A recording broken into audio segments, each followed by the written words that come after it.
د پلار غصه. و یو وخت یو سړی چې ډیر غریب او مسکین و، د به تل دا ارمان درلود چې کاش کې مې یو سواري موټر درلودی. وختونه د تیریږي، یو وخت د سواري موټر خاوند شو.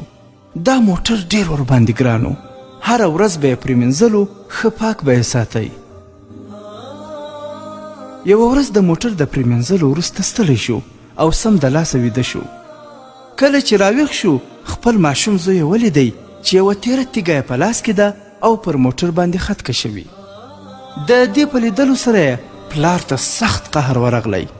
دې ته یې ونه کتل چې بچی یې څه شی لیکي. پلار یې له ډېرې غصې یو سکرنج راواخیست او په هلک پسې ورغلی.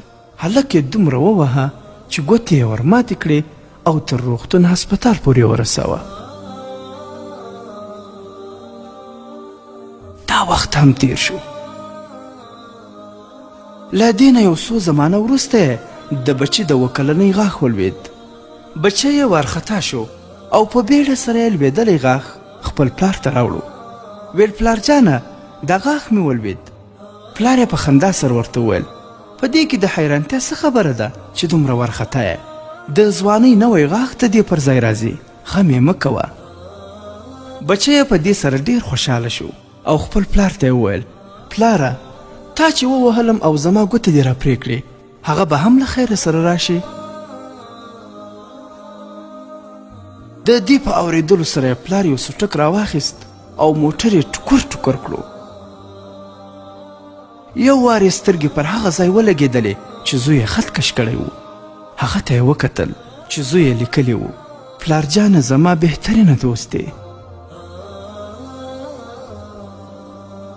د دې په لیدلو سره یې په چیغو چیغو وژړل، خو لاس ته یې څه رانغلو ځکه وخت تیر شوی و.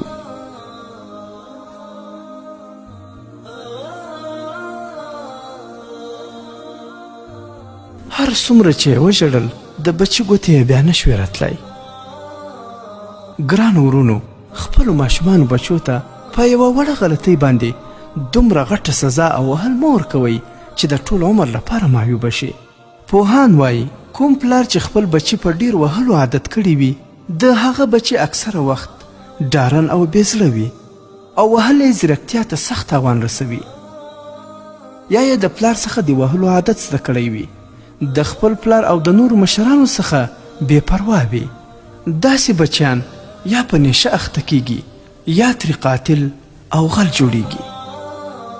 او کوم پلار چې خپل بچي په ډیر وهلو نه وي عادت کړي، د هغه زامن اکثر وخت هوښیاران او پوهان وي.